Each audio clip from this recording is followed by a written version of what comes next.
Assalamualaikum warahmatullahi wabarakatuh. Perkenalkan, saya Firdeul Karmila dengan NIM 2109025010113, mahasiswa Prodi Pendidikan Akuntansi kelas A angkatan 2021. Saya akan menjelaskan tentang penggunaan aplikasi Canva untuk memenuhi tugas mata kuliah Strategi dan Media Pembelajaran bidang studi akuntansi oleh Bapak Sahada SPD MPD. Supaya tidak berlama-lama, kita masuk pada penggunanya. Pertama-tama kita akan masuk di aplikasinya. Pada tampilan aplikasi Canva, ada beberapa fitur yang tertampil pada layar. Yang pertama, tersedia untuk kita ada papan tulis yang tertampil, papan presentasi, media sosial, video, produk cetak, situs web, dan lainnya. Pertama-tama saya akan menjelaskan fitur yang pertama, yaitu papan tulis, di mana fitur papan beberapa jenis bisa digunakan, yaitu papan tulis tukar pikiran, papan tulis diagram alih, papan tulis tim, dan papan tulis perencanaan. Fitur yang kedua yaitu fitur presentasi, di mana fitur presentasi itu ada beberapa jenisnya. Yang pertama presentasi 6, yang kedua itu presentasi bicara, presentasi seluler, yang keempat presentasi 4:3, yang kelima itu presentasi tukar pikiran, yang terakhir itu presentasi permainan. Fitur selanjutnya fitur, di mana fitur ini biasa digunakan untuk mendesain, yaitu pada akun media sosial yang biasa digunakan berapa jenis. Yang pertama itu biasa digunakan untuk membuat konten Instagram, cerita Instagram, iklan Instagram, berisi iklan di cerita Instagram. Terus di bawahnya terdapat selanjutnya jenis media sosial pada Facebook. Yang pertama itu kiriman Facebook berbentuk horizontal, sama cara video Facebook, cerita Facebook, iklan aplikasi di Facebook, iklan Facebook, logo toko Facebook. Di sini ketika men-scroll ke bawah ada beberapa template media sosial untuk Facebook bisa kita gunakan. Di sini tampil banyak sekali template-template yang bisa kita gunakan yang sangat cantik dan sangat-sangat estetik. Selanjutnya tertampil video. Video ini ada beberapa jenis. Yang pertama video Facebook, pesan video YouTube, video, iklan video di YouTube, video iklan di feed tegak, video tampilan slide,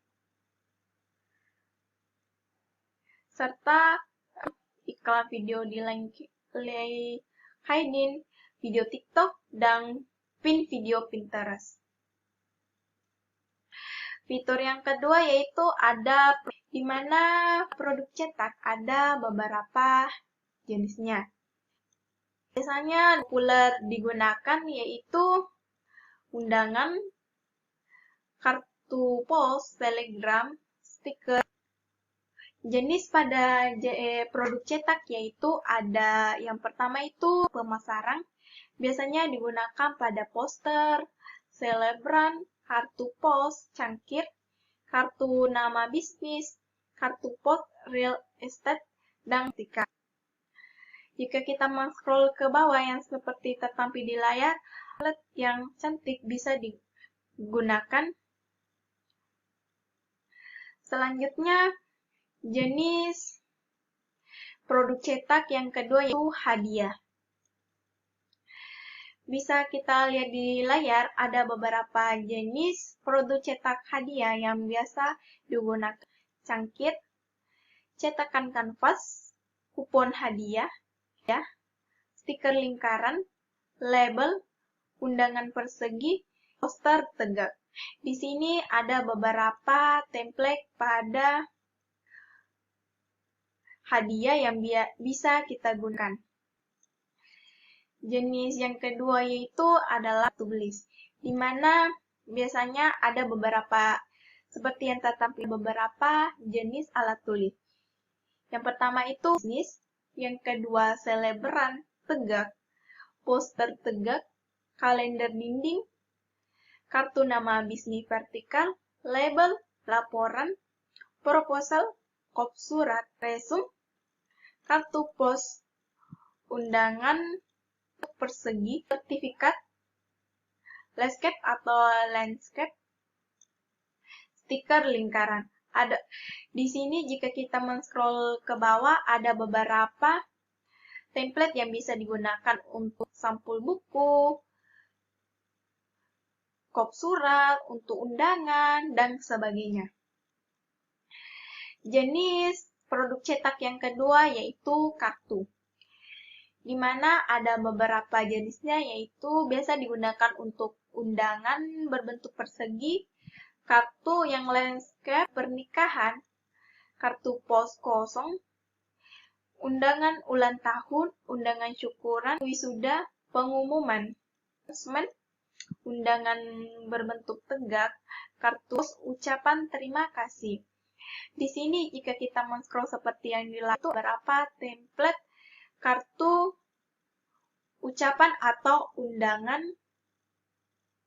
Selanjutnya, fitur yang selanjutnya yaitu situs web, di mana ada beberapa situs web yang biasa digunakan, yaitu situs web bisnis, situs web acara, situs web pendidikan, web retail,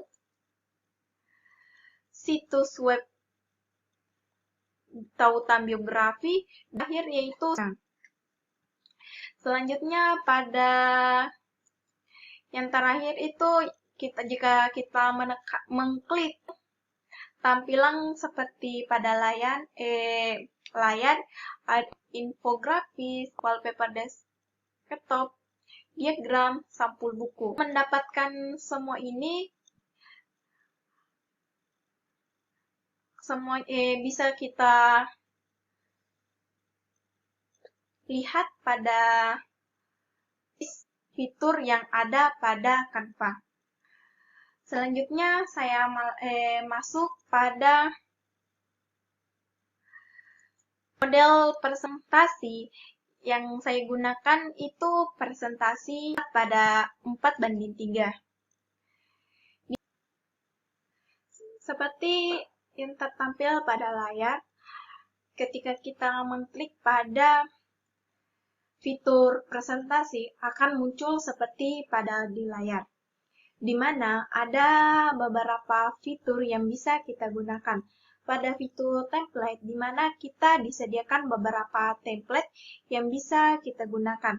Ada fitur template yang bersifat gratis, ada yang berbayar, di mana kita bisa menentukan tema template yang kita gunakan, presentasi, pendidikan, food, simple, dan berbagai macam jenisnya. Pada fitur yang kedua yaitu elemen. Kita akan menambahkan elemen-elemen yang untuk mempercantik fitur-fitur ketika kita membuat sebuah media presentasi, di mana pada aplikasi Canva, pada elemen seperti pada di layar, ada elemen yang bersifat grafis, stiker, bentuk-bentuk garis, atau berbagai macam jenisnya. Pada fitur unggah, di sini kita dapat mengunggah foto dengan cara mengklik unggah file, terus tertampil di file nanti yang akan diunggah. Seperti pada di layar, kita akan mengklik unggah, terus kita memilih pada tampilan di layar,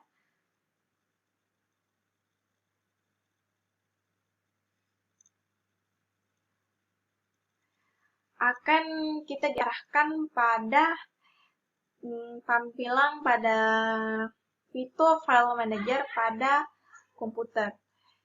Selanjutnya kita akan mencari fitur yang akan kita gunakan.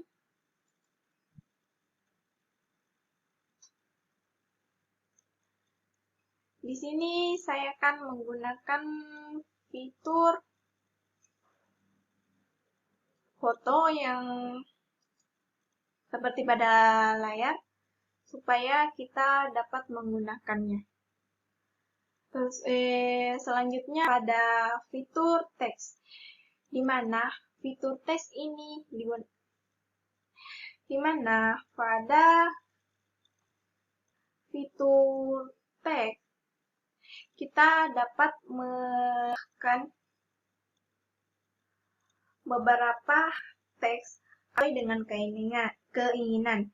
Jenis dan ukuran font yang disediakan juga sangat variatif, sehingga pengguna dapat berkreasi sesuai dengan template fitur tulisan. Seperti yang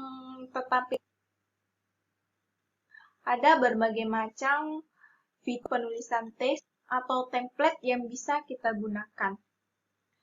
Selanjutnya pada fitur project, di mana fitur project ini adalah di mana semua desain yang kita akan tersimpan di tempat proyek Anda.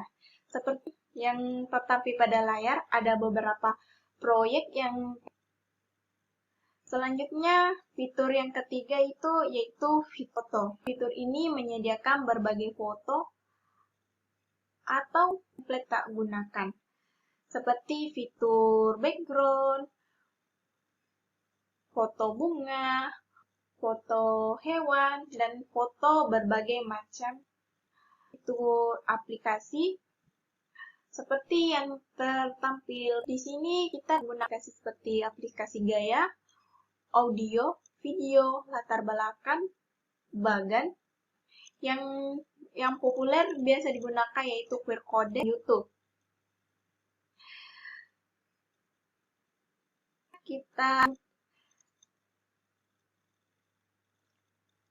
Saya akan menampilkan contoh hasil proyek yang saya telah buat menggunakan media Canva dengan membahas materi aplikasi pengelola angka atau spreadsheet. Baik, kita masuk pada contoh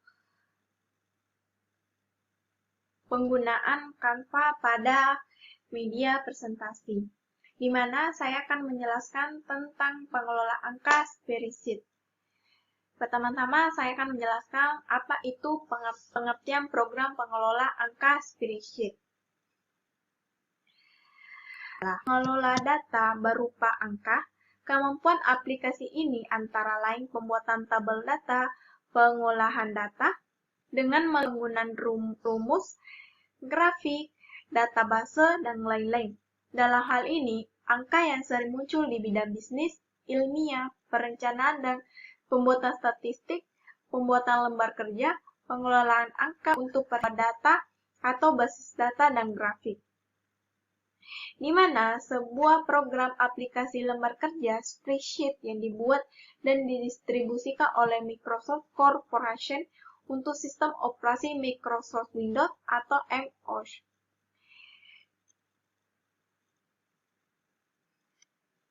Di mana program pengelola angka atau spreadsheet populer digunakan di perusahaan untuk membantu menghitung, menganalisis, dan manajemenkan data.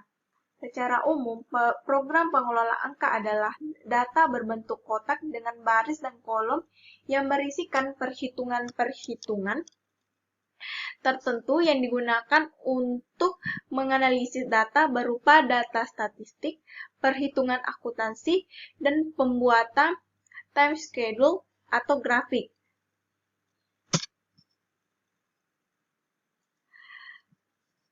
Selanjutnya, jenis program pengelola angka spreadsheet.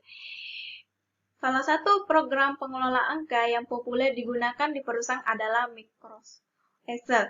Selain Microsoft Excel, beberapa jenis program pengelola angka yang dapat digunakan antara lain sebagai berikut, seperti yang tertampil pada layar. Yang pertama itu Lotus.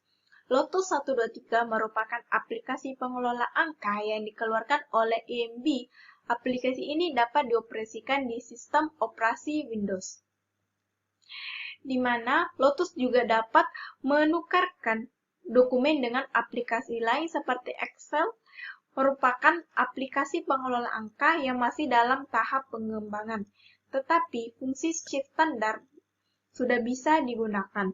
Begitu juga dengan pemakaian fungsi-fungsi. Jenis yang kedua yaitu adalah Star Official, merupakan aplikasi pengelola angka yang memiliki kelebihan untuk mengklarifikasi data dari lembaran kerja atau membantu pengguna membuat grafik dan mengkonversi data dengan aplikasi pengelola angka lain. CAL merupakan aplikasi pengelola angka yang bersifat open source dan multi-platform serta cenderung lebih mudah digunakan karena didesain sedemikian rupa sehingga mudah dijalankan. Ketiga yaitu Abacus, merupakan pengelola angka yang hanya membutuhkan memori kecil dan memiliki tampilan yang sangat mudah digunakan layaknya aplikasi pengelola angka yang lain, seperti yang tertampil pada layar. 4 itu Gumeric. Gumeric merupakan angka yang bersifat open source dan multi-performance. Gumeric memiliki tampilan GUI yang lebih mudah digunakan, di mana jendela Gumeric dilengkapi dengan menu dan tombol toolbar Wing, di mana program aplikasi pengelola angka yang bersifat dan meski dibatasi hanya pengguna non-komersial dan tidak untuk dijual belikan. Seperti gambar yang tertampil di layar itu adalah contoh aplikasi Gumeric. Jenis yang terakhir itu AXXL, merupakan aplikasi pengelola angka yang mempunyai tampilan GUI yang sederhana, mudah digunakan, serta dilengkapi dengan fungsi kompleks yang umum. Tidak diaplikasikan pengelola angka lain. Microsoft Excel merupakan salah satu aplikasi perkantoran yang memiliki pengguna cukup banyak, di mana Microsoft Excel merupakan salah satu aplikasi perkantoran yang memiliki pengguna cukup banyak. Aplikasi pengelola angka ini secara khusus digunakan untuk membuat tabel beserta perhitungan data di dalamnya. Tidak hanya membuat tabel laporan keuangan, namun dapat dimanfaatkan untuk pembuatan dokumen spreadsheet lainnya seperti memo, kalender, bermacam label, jadwal kegiatan, dan lain-lainnya. Selanjutnya, fungsi program pengelola angka spreadsheet, di mana ada fungsinya yaitu yang pertama yaitu membuat tabel data dan membuat lembaran kerja. Yang kedua, mengelola angka untuk perhitungan sebuah data dan grafik. Yang ketiga itu mengelola data menggunakan rumus, grafik, dan data. Yang keempat itu membantu pekerjaan di bidang akuntansi dan perbankan. Selanjutnya, kita masuk pada cara mengentri data. Mengentri data. Pengertian mengentri data.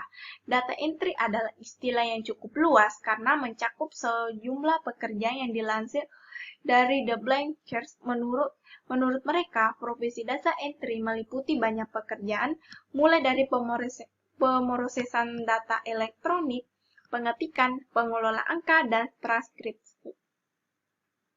Sementara itu, menurut Indeed, data entry adalah jenis program kritikal yang melibatkan penggunaan berbagai proses seperti mengetik, merekam suara, lalu memasukkan data ke komputer. Biasanya, seseorang yang berperan sebagai data entry bekerja di industri seperti retail, transportasi, keuangan, dan layanan kesehatan.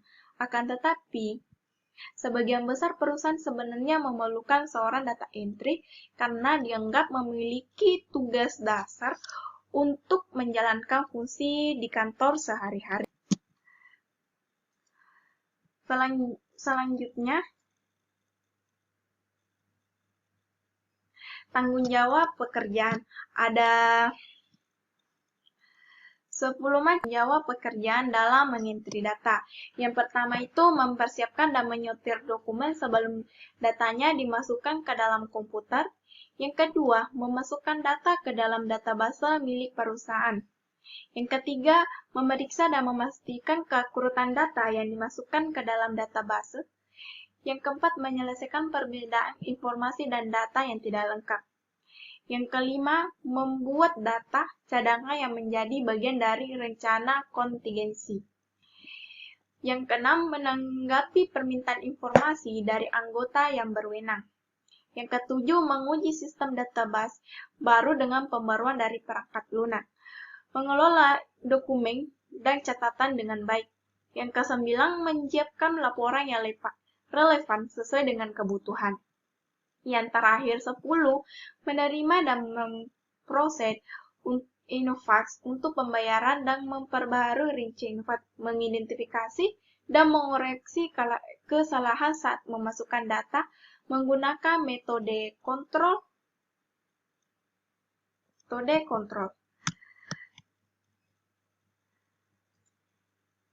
Selanjutnya, jenis pekerjaan pada selanjutnya skill yang diperlukan dalam data entry. Yang pertama itu skill menggunakan komputer. Skill yang harus dikuasai data entry adalah mampu menggunakan komputer dengan baik, memasukkan dan mengedit data, dan tidak mudah dilakukan. Jika tidak memiliki keterampilan dalam menggunakan komputer, salah satu program yang perlu dikuasai adalah Microsoft Word untuk memasukkan data berupa teks. Kemudian, kemampuan menggunakan Microsoft Excel juga sangat diperlukan untuk memasukkan data dalam bentuk angka. Selain itu, ada waktunya kamu perlu mencetak dan scan dokumen, sehingga wajib mengetahui menggunakan mesin printer dan scanner. Skill yang kedua yaitu skill berbahasa yang baik.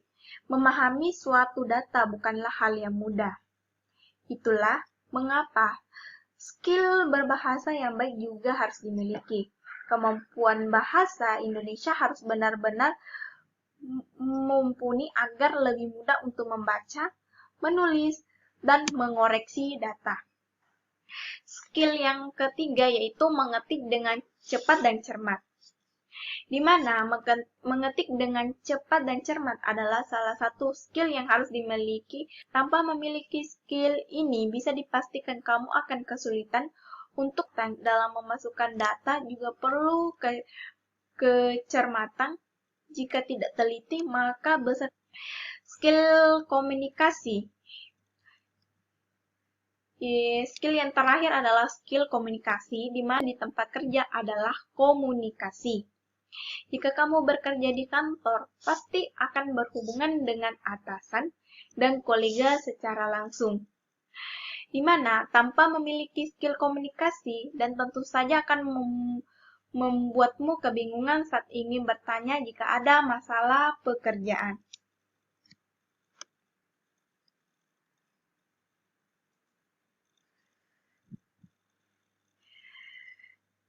Itulah tadi penjelasan dari saya mengenai aplikasi pengelola angka spreadsheet. Dapat dari saya simpulkan bahwa program pengelola angka spreadsheet digunakan di perusahaan untuk membantu menghitung, menganalisis, dan membuat grafik. Di mana dalam pengelola aplikasi spreadsheet terdapat yang namanya data entry. Yang mana data entry adalah pekerjaan untuk memasukkan data yang diperoleh dari berbagai sumber ke sistem komputer milik perusahaan. Setiap data yang dimasukkan tersebut biasanya mendatai, bahkan ada pula yang sifatnya rahasia. Itulah mengapa untuk menjadi seorang data entry harus memiliki integritas yang tinggi dan dapat dipercaya. Demikian hasil pembahasan dari saya. Lebih kurangnya mohon dimaafkan. Wabillahi taufiq wal hidayah. Wassalamualaikum warahmatullahi wabarakatuh.